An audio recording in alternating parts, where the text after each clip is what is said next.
Hello guys, welcome back to my bang ಲೈಫ್ಗೆ. ಮುಳ್ಳಂಗಿರಿ ಹೋಗೋಣ ಅಂತ ಪ್ಲಾನ್ ಮಾಡ್ಕೊಂಡು ಬಂದಿದ್ದೆ. ಇಲ್ಲಿ ಬಂದ್ಮೇಲೆ ಏನಾಯ್ತು ಅಂದ್ರೆ ಇಲ್ಲಿ ಪೊಲೀಸ್ಗಳಿದ್ದಾರೆ ಗೈಸ್. ಇಲ್ಲಿಂದ ಕಂಪ್ಲೀಟ್ಲಿ ಫಾರೆಸ್ಟು. ನೋಡಿ ಬೋರ್ಡ್ ಕಾಣಿಸ್ತಾ ಅಂದ್ರೆ ಅದೇ ಫಾಲ್ಸು. ಸೊ ಬನ್ನಿ, ಅಲ್ಲಿ ಕಾಣ್ತಾ ಇದೆ ನೋಡಿ ಒಂದು board, white colour board. That is the falls guys. ನನ್ನ ಜೊತೆಲಿ ಕೆಲವೊಬ್ರು ನನ್ನ ಫ್ರೆಂಡ್ಸ್ಗಳೆಲ್ಲ ಕೇಳ್ತಾರೆ, ಒಬ್ಬನೇ ಭಯ ಅನ್ನೋದು ಆಗಲ್ವಾ ಅಂತ. ನಾನು ಹೇಳೋದು ಆನ್ಸರ್ ಇಷ್ಟೇ, ಮನುಷ್ಯ ಅಂದಮೇಲೆ ಭಯ ಇಲ್ದಲೇ ಇರುತ್ತಾ? ಪ್ರತಿಯೊಬ್ಬ ಮನುಷ್ಯನಲ್ಲೂ ಭಯ ಅನ್ನೋದು ಇದ್ದೇ ಇರುತ್ತೆ. ಆ ಭಯದಲ್ಲೇ ಏನೋ ಮಾಡೋಕ್ಕೆ ಬರ್ತೀವಿ ಅಷ್ಟೇ. ನಾನು ಅಬ್ಸರ್ವ್ ಮಾಡ್ದಂಗೆ ಕ್ರಿಯೇಟರ್ಸ್ಗಳಿರ್ತಾರಲ್ಲ, ಕಾಂಟೆಂಟ್ ಕ್ರಿಯೇಟ್ ಮಾಡ್ತಾರಲ್ಲ, ನನ್ನ ಪರ್ಸ್ನಲ್ ಎಕ್ಸ್ಪೀರಿಯನ್ಸ್ ಪ್ರಕಾರ ಕಾಂಟೆಂಟ್ ಕ್ರಿಯೇಟರ್ಸಿಗೆ ಸ್ವಲ್ಪ ಧೈರ್ಯ ಜಾಸ್ತಿ ಇರುತ್ತೆ.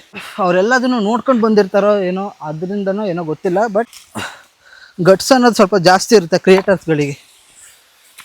ನೋಡಿ ಈಗ ಹಿಂಗೆ ಹತ್ಕೊಂಡು ಹೋದ್ರೆ ಈ ಮರ ನೋಡಿ ಹೆಂಗೆ ಕಾಣ್ತದೆಯಲ್ಲ, ಸಿ ಗುರು ಹೆಂಗೆ ಕಾಣ್ತದೆ ಈ ಮರ. ಒಂದೊಂದು ಹಿಂಗೆ ಬೇರೆ ಥರ ಅಲ್ಲ, ಸಣ್ಣದೇ ಮರ, but it's looks like A different. ಈ ಜಾಗದಲ್ಲಿ ಈಜು ಹೊಡೆದಿದ್ವಿ ಅಂದರೆ ವಾಟ್ರ್ ಇನ್ನೂ ಫ್ಲೋ ಅಲ್ಲಿ ತನಕ ಬರುತ್ತೆ ಅವಾಗ. ಈಗ ಸಣ್ಣ ಪಾಂಡು, ಆ ಕಡೆ ಈ ಕಡೆ ನೋಡ್ಕೊಂಡು ಹೋಗ್ಬೇಕಪ್ಪ. ಸವಸ ಅಲ್ಲ, ಒಬ್ಬನೇ ಬೇರೆ ಇರೋದಲ್ವಾ, ನೋಡ್ಕೊಂಡು ಹೋಗ್ಬೇಕು. ಯಾರು ಸೇಫ್ಟಿಗೋಸ್ಕರ ಇಂಥ ಜಾಗಕ್ಕೆ ಬಂದರೆ ಏನಾದ್ರು ಐಟಮ್ಗಳು ಇಟ್ಕೊಂಬಂದಿರ್ತಾರೆ, ಕತ್ತಿನೋ ಮಚ್ಚೋ ಆ ಥರ ಎಲ್ಲ. ಬಟ್ ನಾನೇನು ಇಟ್ಕೊಂಬಂದಿನಿ ನೋಡಿ, ತಿನ್ನೋಕ್ಕೆ ಆಹಾರ.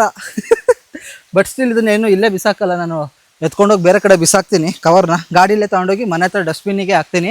ಇಲ್ಲೇನು ಪೊಲ್ಯೂಟ್ ಮಾಡಲ್ಲ. ಇದೊಂಥರ ಏನೋ ಒಂಥರ ಸ್ವರ್ಗ ಅನ್ನಿಸ್ತಿದೆ ನನಗೆ ಈ ಜಾಗದಲ್ಲಿ. ನಾನು ಸುಮಾರು 1-2 ವರ್ಷ ಬಿಟ್ಟು ಈ ಜಾಗಕ್ಕೆ ಬರ್ತಿರೋದಲ್ವಾ, ನನಗೆ ಏನೋ ಒಂಥರ ಸಮಥಿಂಗ್ ಐ ಕ್ಯಾನ್ ಅದು ಎಕ್ಸ್ಪ್ಲೇನ್ ಮಾಡೋಕ್ಕಾಗಲ್ಲ. ಅಷ್ಟು ಒಂಥರ ಮನಸ್ಸಲ್ಲಿ ಖುಷಿ ಆಗ್ತಾಯಿದೆ ನೋಡೋಕ್ಕೆ. ಏನೋ ಒಂಥರ ಕಂಪ್ಲೀಟ್ಲಿ ಡಿಫ್ರೆಂಟ್ ಫೀಲ್ ಕೊಡ್ತಾಯಿದೆ ಗುರು ಈ ಜಾಗ ನೋಡಿ. ವಾವ್, ಇಷ್ಟೆಲ್ಲ ಇನ್ನೊಂದಿದೆ, ಆ ಕಡೆ ಮೇಲೆ ಹೋಗ್ಬೇಕು. ಬನ್ನಿ ಆ ಕಡೆಗೂ ಹೋಗೋಣ. ಇದೆ ಅದ್ರ ಮೇಲೆ ಇನ್ನೂ ಹೋಗ್ಬೇಕು. ಅದು ಹೋಗ್ಬೇಕಂದ್ರೆ ಒಂದು ಮರ ಇದೆ, ಆ ಮರ ಹತ್ಬಿಟ್ಟು ಹೋಗ್ಬೇಕು. ಅವಾಗ ಕಂಪ್ಲೀಟ್ಲಿ ಸ್ವಿಮ್ಮಿಂಗ್ ಪೂಲ್ ಥರನೇ ಜಾಗ ಇದೆ. ಅದು ಒಂಥರ ಬಕೆಟು, ಅದೇ ಬಾತಿಂಗ್ ಟಬ್ ಇರುತ್ತಲ್ಲ ದೊಡ್ಡ ದೊಡ್ಡ ಮನೆಗಳಲ್ಲೆಲ್ಲ, ಅದ್ರ ಥರ ಅನಿಸುತ್ತೆ ನೋಡೋಕ್ಕೆ. ಅವಾಗ ಪ್ರೆಸೆಂಟ್ ನೋಡಿ ಎಷ್ಟು ದೂರಕ್ಕೆ ಬಂದು ನಾನು ಬಿದ್ದೆ ಅಂದರೆ ಇಲ್ಲಿ ಕಂಪ್ಲೀಟ್ಲಿ ಜಾರ್ಕೊಂಡು ಉಳ್ದುಟ್ಕೊಂಡು ಅಲ್ಲೆಲ್ಲ ಹೊಡ್ಕೊಂಡು ಕರೆಕ್ಟ್ ಆ ನೀರೊಳಗೆ ಬಿದ್ದೋಗ್ತೀನಿ ನಾನು. ಆ ನೀರೊಳಗೆ ಬಿದ್ದರೂ ಮುಕ್ಳರ ಒದೆ ಬೀಳುತ್ತೆ. ಇದೆಲ್ಲ ಮರ ಬಿದ್ದೋಗಿರೋದು ಕೊಲ್ಯಾಪ್ಸ್ ಆಗಿ. ಜಸ್ಟ್ ವಾವ್ ಅಷ್ಟೇ ನನ್ನ ಬಾಯಲ್ಲಿ ಬರ್ತಿರೋದು. ಈ ಮರ ನೋಡಿ ಒಣಗೋಗಿದೆ ಅಲ್ಲ. ಲಾಸ್ಟ್ ನಮ್ಮ ಫ್ರೆಂಡ್ಸ್ ಎಲ್ಲ ಕರ್ಕೊಂಡ್ಬಂದ್ವಿ, ಅದು ಸಿಕ್ಕಾಬಿಟ್ಟು ಅಡ್ವೆಂಚರ್ ಮಾಡಿದ್ವಿ. ಈ ಜಾಗ ತುದಿಲೆಲ್ಲ ನಡ್ಕೊಂಡು ಹೋಗೋದು, ಆ ಕಡೆ ಸೈಡಿಂದ ಬಂದಿದ್ರು ಅವರು. ನಾವೆಲ್ಲ ಹಿಂಗೆ ಹತ್ಕೊಂಡ್ಬಂದಿದ್ವಿ. ಸ್ಟಿಲ್ ನೀರು ಲಾಸ್ಟ್ ಟೈಮ್ಗಿಂತ ಕಡಿಮೆ ಇದೆ.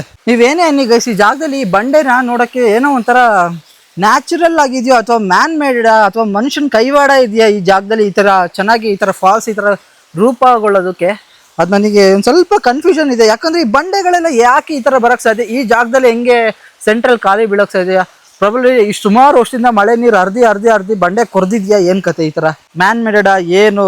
ಸ್ಟಿಲ್ ನನಗಿದು ಕನ್ಫ್ಯೂಷನ್ ಇದೆ. ಯಾಕಂದರೆ ಈ ಬಂಡೆ ನೋಡಿ, ಇದು ಎಷ್ಟು ದೊಡ್ಡ ಬಂಡೆ ಅಂದರೆ ನಾನು ಅದ್ರ ಪಕ್ಕದಲ್ಲಿ ಹೋಗಿ ನಿಂತ್ಕೊಂಡ್ರೆ ನನ್ನಂತನೂ ಒಂದು ಎಷ್ಟು ಜನ ಹಾಕ್ಬೇಕು ಗೈಸ್, ನಾನು ಹೇಳೋದ್ಕಿಂತನೂ ನಿಮಗೆ ಗೊತ್ತಾಗುತ್ತೆ ನೋಡಿ. ಸೊ ಹಂಗಾಗಿ ಇದೇನು ಎರಡೆರಡು ಥರನೂ ಇದೆ. ಒಂದು ಮ್ಯಾನ್ ಮೇಡ್, ಒಂಥರ ಇನ್ನೊಂದು ನ್ಯಾಚುರಲ್. ಕೆಲವೊಂದನ್ನ ನಾವು ಹೇಳೋಕ್ಕಾಗಲ್ಲ ಬಿಡಿ, ಮ್ಯಾನ್ ಮೇಡ್ ಅದು ನ್ಯಾಚುರಲ್ ಆಗಿರೋದು ಯಾವುದು ಅಂತನ. ಏನಕ್ಕಂತಂದರೆ ಪ್ರಕೃತಿ ಒಂದು ವಿಸ್ಮಯ. ನಾನು ಯಾವಾಗಲೂ ಇದೇ ವರ್ಡ್ ಹೇಳೋದು ನಿಮಗೆ, ಪ್ರಕೃತಿ ಅನ್ನೋದೊಂದು ವಿಸ್ಮಯ. ಈ ವಿಸ್ಮಯದಲ್ಲಿ ಏನು ಬೇಕಾದ್ರೂ ನೋಡಿಬೋದು, ಅಚ್ಚರಿಯ ವಿಷಯಗಳು. ಸೊ ಹಂಗಾಗಿ ಇದನ್ನೆಲ್ಲ ನ್ಯಾಚುರಲ್ ಆಗಿದ್ರೂ ಆಗುತ್ತೆ, ಹೇಳೋಕ್ಕಾಗಲ್ಲ ಇದನ್ನೆಲ್ಲ ನೋಡ್ತಾ ಇದ್ರೆ. ಇಲ್ಲಿ ನೋಡಿ ಬೇರೆಲ್ಲ ಬಂಡೆ ಮೇಲೆ, ಬಂಡೆಗೆ ಬೇರು ಎಷ್ಟು ನೀಟಾಗಿ ಬೆಳ್ಕೊಂಬಂದಿದೆ ಈ ಜಾಗ ನೋಡಿ, ಕಾಣ್ತಾ ಇದೆಯಾ? ಇದು ಒಂದು ಮರ, ಇದು ಅಲ್ಲಿ ನೋಡಿ ಅವೆಲ್ಲ ಬಂಡೆ ಸೀಳ್ಕೊಂಡು ಬೇರು ಅಲ್ಲಿಂದ ಒಳ್ಳೆ ಹಾವು ಹೆಬ್ಬಾವು ಸುತ್ಕೊಳತ್ತಲ್ಲ ಆ ಥರ ಸುತ್ಕೊಂಡು ಬರ್ತಿದೆ. ಸ್ಟಿಲ್ ಇದು ಹೆಂಗಾಗಿದೆ ಗೊತ್ತಾ ಈ ಬೇರು? ಬನ್ನಿ ನಿಮ್ಗೆ ಇನ್ನೂ ಒಂಚೂರು ಮುಂದೆ ಹೋಗಿ ತೋರಿಸ್ತೀನಿ. ನಿಧಾನ ಇಳಿಬೇಕು ಗುರು, ಸವಸ ಅಲ್ಲ. ನೋಡಿ ಅಲ್ಲಿಂದ ಬೇರು ಇಲ್ಲಿ ನೋಡಿ, ಈ ಕೆಳಗೆ ಇಲ್ಲಿಂದ ಲಾಕ್ ಮಾಡ್ಕೊಂಡು ಇಲ್ಲಿ ನೋಡಿ ಇಲ್ಲಿಗೆ ಬಂದು ಮತ್ತೆ ಅಲ್ಲಿಗೆ ಬೀಳ್ತಾ ಇದೆ ನೋಡಿ ಬೇರು. ಅಲ್ಲಿ ತನಕನೂ ಇನ್ನೂ ಹೋಗಿದೆ. ಬಿಟ್ರೆ ಅದು ಹೆಂಗಂದ್ರೆ ಈ ಮರ, ಈ ಬೆಟ್ಟನ ಈ ಬಂಡೆನ ಈ ಬೇರೆ ತಡೆದು ಇಟ್ಕೊಂಡಿರೋ ಥರ ಫೀಲ್ ಕೊಡ್ತದೆ ಈ ಜಾಗ ನೋಡೋಕ್ಕೆ. ಇದೊಂದು ಮರ ಆ ಥರ ಅಲ್ಲಿ ಬೇರು ಹೋಗಿರೋದು, ಅಲ್ಲಿ ಆ ಕಡೆಗೆ ಯಾವುದೇ ಜಾರ್ ಬಿದ್ದಿಲ್ಲ. ಬೇರು ಯಾವ ಥರ ವಿಚಿತ್ರ ನೋಡಿ, ಆ ಗೋಡೆಗೆ ಅಂಟ್ಕೊಂಡು ಹೋಗ್ಬಿಟ್ಟಿದೆ, ಆ ಬೆಟ್ಟಕ್ಕೆ ಕಲ್ಲಿಗೆ ಬಂಡೆಗೇನೆ. ವಿಚಿತ್ರ ಅಲ್ಲ ಇದೊಂಥರ? ಲಾಸ್ಟ್ ಟೈಮ್ ಅಂತೂ ಯದ್ವಾ ನೀರಿತ್ತು. ನನ್ನ ಚಪ್ಪಲಿ ಜಾರಬೇಕಾಗಿತ್ತು. ನನಗೆ ಕಾನ್ಫಿಡೆನ್ಸೇ ಇಲ್ಲ ನನ್ನ ಚಪ್ಪಲಿ ಮೇಲೆ. ಬಟ್ ಇವತ್ತು ಯಾಕೋ ಜಾರ್ತಿಲ್ಲ. ಬಂಡೆ ಎಲ್ಲ ಒದ್ದೆ ಆಗಿಲ್ದಿರೋ ರೀಸನ್ನಿಂದ ಏನೂ ಆಗ್ತಾಯಿಲ್ಲ. ಕಾಲೆಲ್ಲ ಚೆನ್ನಾಗೇ ಇದೆ ಚಪ್ಪಲಿಗಳು. ಓ ಗುರು, ಸೀರಿಯಸ್ಲಿ ಇಷ್ಟಕ್ಕೊಂದು ದೂರಕ್ಕೆ ಬಂದ ಇಲ್ಲಿ ನೋಡಿ. ಅಲ್ಲಿಂದ ಬಂದಿದ್ದೀನಿ ಗುರು ನಾನು, ಅದಲ್ಲ ಇನ್ನೂ ಆ ಕಡೆ.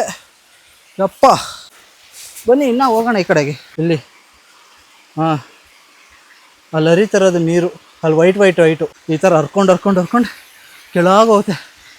ನೀವು ಹೇಳಿ ಈಗ ಈ ಜಾಗದಲ್ಲಿ ರಾತ್ರಿ ಹೊತ್ತಿನಲ್ಲಿ ಯಾವ್ದಾರ ಪ್ರಾಣಿಗಳು ನೀರು ಕುಡಿಯೋಕೆ ಬರ್ತಾವ ಬರಲ್ವಾ? ನಾನು ನಿಮಗೆ ಕೇಳ್ತಿರೋ ಕ್ವಶನ್ಗಳು ಇಲ್ಲಿ 100% ಬರುತ್ತೆ. ನೀವು ಬರುತ್ತೆ ಬರಲ್ಲ ಅಂದರೂ ನಾನು ಹೇಳ್ತೀನಿ ಇಲ್ಲಿ 100% ಬರ್ತವೆ. ವಾವ್, ಇದು ಇನ್ನೂ ಮಜಾ ಇದೆ ನೋಡೋಕ್ಕೆ. ಇಲ್ಲಿ ನೋಡಿ, ವಾಹ್. ಮೋಸ್ಟ್ಲಿ ನಾವು ಇಲ್ಲಿಗೆ ಅಂತ ಬಂದಿದ್ದು ಲಾಸ್ಟ್ ಟೈಮು. ಈಗೊಂದು ಲೈಟನ್ನು ಚಪ್ಪಲಿ ಜಾರ್ತದೆ. ಲಾಸ್ಟ್ ಟೈಮ್ ನಾವು ಇದೇ ಜಾಗಕ್ಕೆ ಬಂದಿದ್ದು. ಆ್ಯಕ್ಚುಲಿ ಆ ತುದಿಯಿಂದ ಇಳ್ಕೊಂಡು ನೋಡಿ ಎಷ್ಟು ಮೇಲೆ ಬಂದಿದ್ದೀವಿ. ಈ ಜಾಗದಲ್ಲಿ ಲಾಸ್ಟ್ ಟೈಮ್ ನಾವು ಈಜೆಲ್ಲ ಹೊಡೆದಿದ್ದು ಇದೇ ಪಾಂಡಲ್ಲಿ. ಇಲ್ಲಿ ನೋಡಿ ಹೆಂಗೆ ಕಾಣ್ತದೆ ಈ ಪಾಂಡು, ಬಿದಿರು ಮರ. ಆ ಜಾಗ ನೋಡಿ ಎಷ್ಟು ಚೆನ್ನಾಗಿ ಕಾಣ್ತದೆ ನೀರು ಬಿಡ್ತಿರೋದು. ವಾವ್, ಮರ ಬಂದರೆ, ಮಳೆ ಬಂದರೆ ಜಾಗ ಎಲ್ಲ ಪೂರ್ತಿ ಹಸಿರು ಆಗುತ್ತಲ್ಲ, ನೀರು ತುಂಬಿದಾಗ ಇನ್ನೂ ಚೆನ್ನಾಗಿ ಅನಿಸುತ್ತೆ ನೋಡೋಕ್ಕೆ. ವಾಹ್, ಇದು ಯಾವ ಥರ ಇದೆ ನೋಡಿ. ಈಗ step 1 swimming pool, 2 swimming pool, 3ನೇ ಸ್ವಿಮ್ಮಿಂಗ್ ಪೂಲ್. ಇದು ಇನ್ನೂ ಮೇಲೆ ಹೋದರೆ 4ನೇ ಸ್ವಿಮ್ಮಿಂಗ್ ಪೂಲು. 4ನೇ ಸ್ವಿಮ್ಮಿಂಗ್ ಪೂಲಿಗೆ ಹೋಗ್ಬೇಕಂದ್ರೆ I have to climb that tree guys. ಅದ್ರ ಮೇಲೆ ಹತ್ತಿದ್ರೆ ನನಗೆ ಮೇಲೆ ಸಿಗುತ್ತೆ ಅದು. ವಾ, ಕ್ರೇಜಿ ಅಲ್ಲ ಈ ಜಾಗ. 3ನೇ ಸ್ಟೆಪ್ಪು ನಿಧಾನ. ಗುಹೆ ಥರ ಇದ್ದರೆ ಹೋಗ್ಬಾರ್ದು ಗುರು ಈ ಜಾಗದಲ್ಲಿ. ಗುಹೆ ಥರ ಇಲ್ಲ ಅಂದರೆ ಹೋಗ್ಬೇಕು. ನೀಟಾಗಿ ಅಬ್ಸರ್ವೇಷನ್ ಮಾಡಬೇಕು ಈ ಜಾಗದಲ್ಲಿ. ಬನ್ನಿ ಇನ್ನೂ ಮೇಲೆ ಹತ್ತೋಣ. ಅಲ್ಲಿ ಹತ್ತಕ್ಕಾಗುತ್ತಾ? ಆದರೆ ಹತ್ತೋಣ. ಇದೊಂದು 3ನೇ ಸ್ಟೆಪ್ಪು ಗೈಸ್, 3ನೇ ಸ್ವಿಮ್ಮಿಂಗ್ ಪೂಲ್ ಇದು. ಈ ಫಾಲ್ಸಿಂದು ಅಲ್ಲಿ ಮೇಲೆ ಹರಿತದೆ ನೋಡಿ ಆ ನೀರು. ಕ್ಯಾಮ್ರಾದಲ್ಲಿ ರೆಕಾರ್ಡ್ ಹೆಂಗೆ ಆಗ್ತಾಯಿದೆಯೋ ನನಗೆ ಗೊತ್ತಿಲ್ಲ. ಕಣ್ಣಲ್ಲಿ ನೋಡೋದಕ್ಕಿಂತನೂ ಕ್ಯಾಮ್ರಾದಲ್ಲಿ ನೋಡೋಕ್ಕೂ ಕಣ್ಣಲ್ಲಿ ನೋಡೋಕ್ಕೂ ತುಂಬ ವ್ಯತ್ಯಾಸಗಳಿದೆ. ಸೊ ಇದೇನು ಡಬ್ಬ ಥರ ಇದೆ ಅಂತ ಮಾತ್ರ ಹೇಳ್ಬೇಡಿ. ಲೈವಲ್ಲಿ ಬಂದರೆ ನಿಮಗೆ ಗೊತ್ತಾಗುತ್ತೆ. ಲೈವಲ್ಲಿ ಬರೋಕ್ಕೆ ನಿಮಗೆ ಎಲ್ಲಿ ಅಡ್ರೆಸ್ಸೇ ಗೊತ್ತಿಲ್ಲಲ್ಲ. ನಾನು ಹಿಂಗೆ ಇಟ್ಕೊಂಡ್ರೆ ನಾನು ಸ್ವಲ್ಪ ಕಲರ್ ಕಾಣ್ತೀನಿ, ಯಾಕಂದರೆ ಸೂರ್ಯ ಈ ಕಡೆ ಬರ್ತಿರೋದು ಬೆಳಕು ಅಲ್ವಾ. ಇಲ್ಲಿ ನೋಡಿ, ಈ ಜಾಗದಲ್ಲಿ ಮಳೆ ಬಂತು ಅಂದ್ಕೊಳ್ಳಿ ಜೋರಾಗಿ. ಹಾಂ, ಈಗ ಪ್ರೆಸೆಂಟು ಜೋರಾಗಿ ಮಳೆ ಬಂತು ಅಂದ್ಕೊಳ್ಳಿ, ಫುಲ್ಲು ಜೋರಾಗಿ. ಹಾಂ, ಈ ಜಾಗ ಎಲ್ಲ ನೀರು ತುಂಬಿ ನನ್ನ ಕತೆ ಗೋವಿಂದನೇ ಗೋವಿಂದ. ಈ ಜಾಗದಲ್ಲಿ ಏನು ಬೇಕಾದ್ರೂ ಆಗ್ಬೋದು ನನ್ನ ಪರಿಸ್ಥಿತಿಯಲ್ಲಿ. ಈ ಜಾಗ ಸ್ಲಿಪ್ ಆಗುತ್ತೆ, ಮತ್ತು ಸ್ಲಿಪ್ ಆದಾಗ ನಾವು ಕೆಳಗೂ ಹೋಗೋಕ್ಕಲ್ಲ, ಏನೂ ಮಾಡೋಕ್ಕಾಗಲ್ವಾ. ಇಲ್ಲೇ ಸ್ಟಕ್ ಆಗಿಬಿಡ್ತೀನಿ ಇದೇ ಜಾಗದಲ್ಲಿ ನೋಡಿ. ಪ್ರೆಸೆಂಟ್ ಅಲ್ಲಿಗೆ ಹತ್ತಬೇಕು. ಯೋಚನೆ ಮಾಡ್ತಿದ್ದೀನಿ ಅಲ್ಲಿಗೆ ಹೋಗೋಣ ಬೇಡವಾ ಅಂತ. ಈ ಎಲೆಗಳಿದೆಯಲ್ಲ ಗೈಸ್, ಎಲೆ ಮೇಲೆ ಕಾಲಿಟ್ರೆ ಜಾರುತ್ತೆ ನಮಗೆ, ಹಂಗಾಗಿ ನೋಡಿ ಸ್ಲಿಪ್ ಆಗುತ್ತೆ. ಸೊ ನಾವು ಎಲೆಗಳ ಮೇಲೆ ಆದಷ್ಟು ಬಿವೇರ, ಎಲೆಗಳ ಮೇಲೆ. ಇದೇ ಲಾಸ್ಟ್. ಇಲ್ಲಿಂದ ಮೇಲೆ ಹೋಗ್ಬೇಕಂದ್ರೆ ನಾನು ಆ ಮರ ಹತ್ತಿ ಹೋಗಬೇಕು. ನನಗೆ ಈಗ ಪ್ರೆಸೆಂಟು ಅಲ್ಲಿ ನೋಡಿ, ಅಲ್ಲಿ ಗುಹೆ ಥರ ಇದೆ. ಸೊ ಆ ರೀಸನಿಂದ ನಾನು ಹತ್ತಿ ಯಾವುದೇ ರೀತಿ ರಿಸ್ಕ್ ತಾಳಕ್ಕೆ ರೆಡಿ ಇಲ್ಲ. ಅಲ್ಲಿಗೆ ಹೋಗೋಕ್ಕೆ ಕಾಣ್ತಿದೆಯಲ್ಲ ಆ ಬೆಟ್ಟ, ಇದು ಈ ಜಾಗ. ಇಲ್ಲಿ ಮರ ಹತ್ತಿ ಹೋಗ್ಬೇಕು. ಮುಂಚೆ ಮರ ಹೋಗೋಣ, ಮರ ಹತ್ತಿ ಏನು ಮಾಡೋಣ. ಬಟ್ ನೋಡೋಕೆ ಮಾತ್ರ ಸಕ್ಕದಾಗಿ ಅನ್ನಿಸ್ತದೆ ಇಲ್ಲಿ. ರಿಸ್ಕ್ ತಗೊಳ್ಳ, ಏನು ಮಾಡಲಿ, ಬೇಡವಾ, ಏನು ಮಾಡಲಿ, ರಿಸ್ಕ್ ತಗೊಳ್ಳ. ವ್ಯೂ ಸಿಗ್ತಾಯಿಲ್ಲ ಗೈಸ್, ರಿಸ್ಕ್ ತಗೊಳ್ಳೋಣ. ಅದ್ರ ತಕ್ಕಂಗೆ ಕಂಟೆಂಟಿಗೆ ವ್ಯೂ ಸಿಕ್ಕಿದ್ರೆ ರಿಸ್ಕ್ ತಗೊಳಕ್ಕೆ ರೆಡಿ ಇರ್ಬೋದು. ನನ್ನ ಚಾನಲಲ್ಲಿ ವ್ಯೂಸೇ ಇಲ್ಲ ಅಂಥದ್ರಲ್ಲಿ ರಿಸ್ಕ್ ತಗೊಳಕ್ಕೂ ಒಂದು ಸ್ವಲ್ಪ ಯೋಚನೆ ಮಾಡೋ ಥರ ಅನ್ಸುತ್ತೆ ನನಗೆ. ಬಟ್ ಇದು ಹತ್ತಿರ ಮಾತ್ರ ಮೇಲ್ ಸೂಪರ್ ಆಗಿದೆ ನೋಡೋಕ್ಕೆ. ಓಕೆ, ಆಗೋದಾಗಲಿ.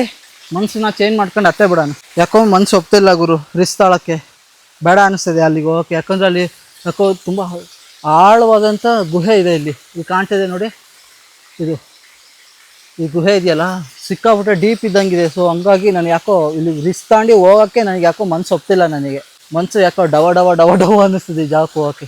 ನಾನು ಮನಸ್ಸು ಒಪ್ತಾ ಇಲ್ಲ. ಸೊ ವಾಪಸ್ ಹೋಗ್ತೀನಿ.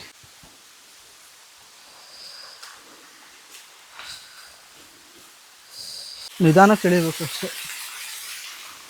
ನೋಡಿ ಎಷ್ಟು ಡೀಪ್ ಇದೆ ಜಾಗ. ನಾನು ನೋಡ್ಕೊಂಡು ನಿಧಾನಕ್ಕೆ ಇಳಿಬೇಕು. ಜಾರು ಬಿಟ್ರೆ ಕಷ್ಟ ಆಗುತ್ತೆ ಈ ಜಾಗದಲ್ಲಿ. ಇವು ನಂಗೆ ಭಯನ ಪಡಿಸ್ತದೆ. ಭಯ ಆಗೋಯ್ತಲ್ಲ ಗುರು ಅಲ್ಲಿಗೆ ಹೋಗೋಕ್ಕೆ. ಬಟ್ ನಾನೇನು ಗೊತ್ತಾ, ಅದ್ರ ಮೇಲಿಂದ ಹತ್ಕೊಂಡು ಹಂಗಾಸ್ ಬಂದರೆ ಆರಾಮಾಗಿ ನಾನು ಅಲ್ಲಿ ರೀಚ್ ಆಗ್ಬೋದು, ಅಲ್ಲಿಂದ ಜಂಪ್ ಮಾಡಿ.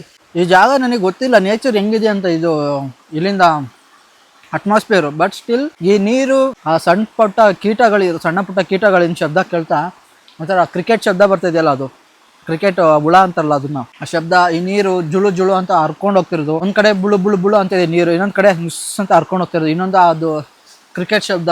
ಇಟ್ ಫೀಲ್ಸ್ ಒಂಥರ ಚೆನ್ನಾಗಿ ಅನ್ನಿಸ್ತದೆ, ಒಂಥರ ಪೀಸ್ ಅನ್ನಿಸ್ತದೆ ಜಾಗ. ಈ ಸುತ್ತ ನೇಚರಲ್ಲಿ ಗ್ರೀನು ನೋಡ್ಕೊಂಡು ತಿಂತಾ ಇದ್ರೆ ಒಂಥರ ಸ್ವರ್ಗ. ಉಪ್ಪಾಗು ಅದೊಂದು ವಿಚಿತ್ರ ಇರುತ್ತೆ. ಇಲ್ಲಿ ನೋಡಿ, ಇಲ್ಲೊಂದು ವಿಚಿತ್ರ ತೋರಿಸ್ತೀನಿ. ಈ ಜಾಗ ಇಲ್ಲಿ ನೋಡಿ, ಪ್ರಕೃತಿ ವಿಸ್ಮಯ ಇವೆಲ್ಲ. ಈ ಜಾಗ ಏನು ಕೇಳಿ, ಬಂಡೆ ನೋಡಿ, ಮೇಲೆ ಅರ್ಧ ಕಟ್ಟಾಗಿದೆ, ಕೆಳಗೆ ಅರ್ಧ ಇದೆ, ಸೆಂಟಲ್ಲಿ ಬ್ಲ್ಯಾಂಕ್ ಇದೆ. ಈ ಬ್ಲ್ಯಾಂಕ್ ಇರೋ ಜಾಗದಲ್ಲಿ ಏನು ಹೇಳಿ, ಯಾವ್ದಾರ ಮಳೆ ಬಂದಾಗ, ಜೋರಾಗಿ ಏನಾರು ಬಂದಾಗ ಪ್ರಾಣಿಗಳು ವಾಸ ಮಾಡ್ಬೋದು ಈ ಜಾಗಕ್ಕೆ ಬಂದು. ಇದೇ ಹೇಳ್ತಿರೋದು, ಪ್ರಕೃತಿ ಹೆಂಗೆ ಅದನ್ನ ರೂಪಿಸ್ಕೊಂಡಿದೆ ಅನ್ನೋದಕ್ಕೆ ಇವೇ ಎಕ್ಸಾಂಪಲ್ಗಳು, ವಿಚಿತ್ರ ಅನುಭವಗಳು ಗೈಸ್. ಇಂಥ ಜಾಗಕ್ಕೆಲ್ಲ ಬಂದರೆ ನಾವು ವಾ ಏನೋ ಬಂತು ಅನಿಸ್ಬಿಡ್ತು ಶಬ್ದ. ವಾ ಹಾರ್ಟ್ ರೇಟ್ ಜಾಸ್ತಿ ಹೋಗ್ಬಿಡ್ತಲ್ಲ. ಆ ಶಬ್ದ ಕೇಳ್ತಾ ಇದೆಯಾ ಅಂದರೆ ಅರ್ಥ ಮಾಡ್ಕೊಳ್ಳಿ, ನಾನು ಒಳಗಡೆ ಎದುರಿದ್ದೀನಿ, ಬಟ್ ಸ್ಟಿಲ್ ಎದುರ್ಕೊಂಡು ಈ ಥರ ಧೈರ್ಯ ಮಾಡಿ ಇಲ್ಲಿಗೆ ಬಂದಿರೋದಂತ. ಈ ಜಾಗಕ್ಕೆ ಒಬ್ಬೊಬ್ಬರೇ ಬರೋಕ್ಕೆಲ್ಲ ಆಗುತ್ತಾ ಹೇಳಿ? ಆಗುತ್ತೆ, ನಾನು ಬಂದಿದ್ದೀನಲ್ಲ. But at the same time ಹಂಗೆ ಭಯನೂ ಆಗುತ್ತೆ ತುಂಬ. ಈ ಮರನೇ ಒಂಥರ ವಿಚಿತ್ರ ಗುರು, ಯಾವುದೋ ಸ್ಕೆಲಿಟನ್ ಫೀಲ್ ಕೊಡ್ತಾ ಇದೆ ನನಗೆ. ಒಬ್ಬ ಮನುಷ್ಯನ ದೇಹ ರಚನೆ ಆಗಿರುತ್ತೆ, ಆ ಥರ ಸ್ಕೆಲಿಟನ್ ಬರುತ್ತಲ್ಲ, ಆ ಥರ ಫೀಲ್ ಕೊಡ್ತಾಯಿದೆ ಈ ಮರ ನೋಡ್ತಿದ್ರೆ ನನಗೆ. ಸಣ್ಣ ಮರ, ಬಟ್ ಯಾವ ಥರ ಇದೆ ನೋಡಿ, ನೋಡತ್ತೀವಿ ನಾವು. ಇಷ್ಟಕ್ಕೆ ಹಿಂಗೆ ಅಂತೀವಿ, ನಮ್ಮನ್ನೇನಾರು ತಗೊಂಡೋಗಿ ಅಮೆಝಾನ್ ಫಾರೆಸ್ಟು ಅಂಥ ಜಾಗಕ್ಕೆಲ್ಲ ಬಿಟ್ಬಿಟ್ರೆ ನಾವು ಏನೇನು ನೋಡ್ತೀವೋ ಅಂತ ನಮಗೆ ಶಾಕ್ ಆಗಿಬಿಡುತ್ತೆ. ಅಂಥವನ್ನೆಲ್ಲ ನೋಡ್ಬಿಟ್ರೆ ಅವಾಗ ಶಾಕ್ ಪ್ಲಸ್ ಭಯ ಆಗೋಗ್ಬಿಡುತ್ತೆ ಅನ್ಕೊಳ್ಳೋದೇನು ಭಯ ಆಗೋಗ್ಬಿಡುತ್ತೆ. ಮತ್ತೆ ಅಲ್ಲಿ ಇವು ಒಂದು ಜಾಗಕ್ಕೆ ನನಗೆ ಈಗ ಪ್ರೆಸೆಂಟ್ ನನಗೆ ಏನು ಫೀಲ್ ಆಗ್ತಿದೆ ಗೊತ್ತಾ, ಇಂಥ ಜಾಗಕ್ಕೆ ಬಂದಿದ್ದೀನಲ್ಲ, ಈ ಜಾಗದಲ್ಲಿ ಮೊಸಳೆ ಇದೆಯೇನೋ, ನೆಗದಿ ಬಂದು ನನ್ನನ್ನು ಇಟ್ಕೊಬಿಡುತ್ತೆ, ಆ ಥರ ಲಿಟ್ರಲಿ ಈಗ ಪ್ರೆಸೆಂಟ್ ನನಗೆ ಹಂಗೆ ಫೀಲ್ ಆಗ್ತಿದೆ. ಬಟ್ ಈ ಜಾಗದಲ್ಲಿ ಅಂಥದ್ದು ಏನೂ ಇಲ್ಲ. ಬನ್ನಿ ಆ ಕಡೆ ಹೋಗೋಣ. ಬಂಡೆಗಳು ಮಾತ್ರ ತುಂಬ ದೊಡ್ಡ ಬಂಡೆಗಳು, ಸಣ್ಣ ಪುಟ್ಟ ಬಂಡೆಗಳಂತೂ ಚಾನ್ಸೇ ಇಲ್ಲ ಇಲ್ಲಿರೋದು. ಎಲ್ಲ ದೊಡ್ಡ ಬಂಡೆಗಳು ಗೈಸ್. ಯಾವುದೇ ಇವು ಯಾಕೋ ಬೇಡ ಅನ್ನಿಸ್ತಿದೆ ಗೈಸ್, ಸಿಕ್ಕಾಬಿಟ್ಟೆ ಎದೆಲ್ಲಿ ಡಗ ಅಂತಿದೆ. ಆ ಕಲ್ಲು ಬಿದ್ದಿದೆ ನನಗೇನೋ ಎದ್ದಂಟು ಅನ್ನೋ ಥರ ಅನ್ನಿಸ್ತು. ಸೀರಿಯಸ್ಲಿ ಭಯ ಇಟ್ಕೊಂಡ್ರೆ ಇಲ್ಲ ಆಗಲ್ಲ, ಸಣ್ಣ ಪುಟ್ಟದಕ್ಕೂ ಭಯ ಆಗುತ್ತೀಗ. ಹೋಗ್ಬಿಡೋಣ. ಯಾವಾಗ ನನಗೆ ಮನ್ಸಲ್ಲಿ ಭಯ ಆಗೋಕ್ಕೆ ಸ್ಟಾರ್ಟ್ ಆಯಿತೋ ಮುಗೀತಾ ಅನ್ಕೊಳ್ಳಿ, ನಾನು ಈ ಜಾಗದಲ್ಲಿ ಜಾಸ್ತಿ ಇರೋಕ್ಕಾಗಲ್ಲ ಯಾರಿಗೇ ಆದ್ರೂ. ಯಪ್ಪ ಏನು ಇಷ್ಟಕ್ಕೊಂದು ಡಗ್ ಅಂದ್ಬಿಡ್ತು ಅದು ಕಲ್ಲಿ ನೋಡಿ. ಕಲ್ಲಿಂದ ಆ ಕಲ್ಲು ಇದಕ್ಕಿದ್ದಂಗೆ ಬಿದ್ದೋಯ್ತು, ಅದಕ್ಕೆ ಭಯ ಆಯ್ತು ನನಗೆ.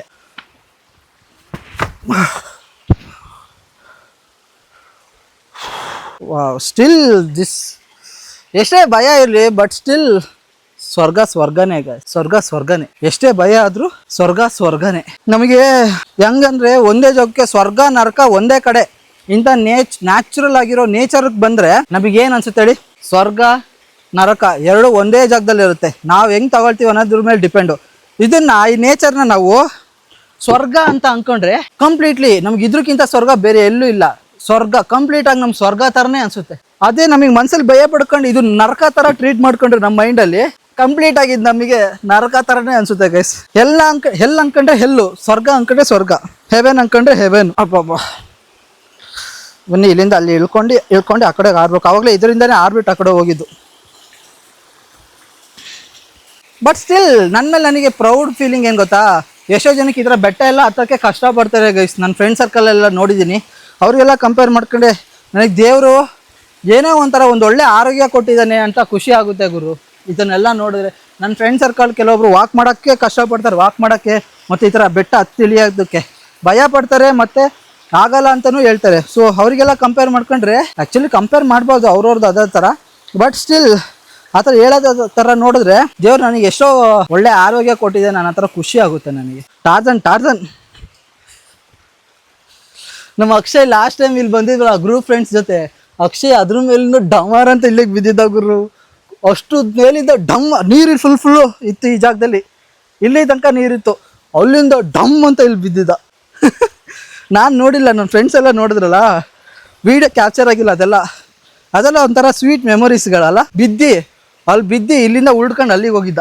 ಇದೇ ಗೈಸ್, ಆ್ಯಕ್ಚುಲಿ ಅಲ್ಲಿಗೆಲ್ಲ ಕಂಪೇರ್ ಮಾಡಿದ್ರೆ ಮೇಲಕ್ಕೆ ಈ ಜಾಗ ಸ್ವಲ್ಪ ಅಲ್ಲ, ತುಂಬಾ ಪ್ಯೂರ್ ಆಗಿದೆ ಈ ಜಾಗ ನೋಡೋದಕ್ಕೆ, ಕ್ಲೀನಾಗಿ ನೀಟಾಗಿ ಅಚ್ಚುಕಟ್ಟಾಗಿ. ಬಟ್ ಸ್ಟಿಲ್ ಏನು ರೇಟಿಂಗ್ ಕೊಡ್ತೀರಾ ಇದಕ್ಕೆ? ನಾನೀಗ ಬೇಕಾದ್ರೆ ಇಲ್ಲಿ ಇಳ್ದು ಈಜು ಹೊಡಿಬೋದು, ಬಟ್ ನಾನೇನು ಡ್ರೆಸ್ಸಸ್ ಏನೂ ತೊಗೊಂಡು ಬಂದಿಲ್ಲ. ಕ್ರ್ಯಾಬ್ ಇಲ್ಲಿ ನೋಡಿ, ಹೇಳಿ ಆರಾಮಾಗಿ ಅದ್ರ ಪಾಟಿ ಚಿಲ್ ಮಾಡ್ಕೊಂಡು ಹೋಗ್ತಾಯಿದ್ದೆ. ಖುಷಿ ಅನ್ನಿಸ್ತು ನನಗೆ ಇಲ್ಲಿಗೆ ಬಂದಿದ್ದು ಇವತ್ತು. 300 ರೂಪೀಸ್ ಅಮೌಂಟು ಪೆಟ್ರೋಲಿಗೆ ಇನ್ವೆಸ್ಟ್ ಮಾಡ್ಕೊಂಡು ಬಂದೆ, ವರ್ತ್ ಅನ್ನಿಸ್ತು ನನಗೆ ಇಲ್ಲಿಗೆ ಬಂದಿದ್ದು. ಇಲ್ಲಿ ಇಳಿಬೋದು, ನಾನು ಆರಾಮಾಗಿ ಇಳ್ದು ಈಜು ಕೂಡ ಹೊಡಿಬೋದು ಇಲ್ಲಿಂದ ಅಲ್ಲಿ ತನಕ. ಆದರೆ ಏನು ಮಾಡೋದು, ನನ್ನ ಒಳಗೆ ಇನ್ನರ್ ಬೇರೆ ಯಾವುದು ತೊಗೊಂಡು ಬಂದಿಲ್ಲಲ್ಲ. ಬನ್ನಿ ಹೋಗೋಣ, ಸಾಕು ಇಲ್ಲಿಂದ. ಐ ಹೋಪ್ ಗೈಸ್ ಇಷ್ಟ ಇವತ್ತಿನ ವಿಡಿಯೋ. ನಿಮ್ಗೆ ಈ ವಿಡಿಯೋ ಇಷ್ಟ ಆಗಿದೆ ಅಂದ್ಕೊಳ್ತೀನಿ. ಫಾರೆಸ್ಟಿಗೆ ಬಂದು ಈ ಫಾರೆಸ್ಟಲ್ಲಿ ಇಷ್ಟು ಸುಂದರವಾಗಿರುವಂಥ ಫಾಲ್ಸ್ ತೋರಿಸಿದ್ಕೆ ನಿಮಗೆ ಖುಷಿ ಆಗಿದೆ ಅಂದ್ಕೊಳ್ತೀನಿ. ಸುಂದರವಾಗಿ ಅಂದರೆ ಗೈಸ್ ಇನ್ನೂ ಚೆನ್ನಾಗಿ ಬರಬೇಕಾಗಿತ್ತು, ಬಟ್ ಮಳೆ ಇಲ್ದಿರೋ ಕಾರಣ ಅಷ್ಟು ಚೆನ್ನಾಗಿ ಕಾಣ್ತಿಲ್ಲ. ಬಟ್ ಸ್ಟಿಲ್ ಇದೊಂಥರ ಡಿಫ್ರೆಂಟ್ ವೈಬ್ ಇದೆ ಈ ಜಾಗದಲ್ಲಿ, ಒಂಥರ ನೆಮ್ಮದಿ ಇದೆ ಗೈಸ್ ಈ ಜಾಗದಲ್ಲಿ. ಸೊ ಐ ಹೋಪ್ ನಿಮ್ಗೆ ಈ ವಿಡಿಯೋ ಇಷ್ಟ ಆಗಿದೆ ಅಂದ್ಕೊಳ್ತೀನಿ. ವಿಡಿಯೋ ಇಷ್ಟ ಆಗಿದ್ರೆ ಲೈಕ್ ಮಾಡಿ, ಶೇರ್ ಮಾಡಿ, ಸಬ್ಸ್ಕ್ರೈಬ್ ಮಾಡ್ಕೊಳ್ಳಿ. ಹಂಗೆ ಮತ್ತೊಮ್ಮೆ ಹೇಳ್ತೀನಿ, ಸಬ್ಸ್ಕ್ರೈಬ್ ಮಾಡ್ಕೊಳ್ದೆಲ್ಲ ಹೋಗೋದನ್ನ ಮರಿಬೇಡಿ ಗೈಸ್. ನನ್ನ ವಿಡಿಯೋ ಇನ್ನೂ ನೋಡಿ, ಇನ್ನೂ ಚೆನ್ನಾಗಿರೋದು ಬರ್ತಾ ಇರುತ್ತೆ ಈ ವಿಡಿಯೋದಲ್ಲಿ. ನಾನು ಡೈಲಿ ವ್ಲಾಗ್ಸು, ಹಾಗೆ ನಾನು ಏನೇನು ಕಂಟೆಂಟ್ ಮಾಡ್ತೀನಿ, ಇನ್ನೂ ಆ್ಯಕ್ಟಿವಿಟೀಸ್ ಮಾಡ್ತೀನಿ, ಚಾಲೆಂಜ್ A to Z ಇದರಲ್ಲಿ ಇರುತ್ತೆ. ಸೊ ಸಬ್ಸ್ಕ್ರೈಬ್ ಮಾಡ್ಕೊಳ್ಳಿ, ಇಲ್ಲಾಂದರೆ ಮಿಸ್ ಆಗೋಗ್ಬಿಡ್ತೀರ ಒಳ್ಳೊಳ್ಳೆ ಕಂಟೆಂಟಿಗೋಸ್ಕರ. ಬಾಯ್ ಬಾಯ್.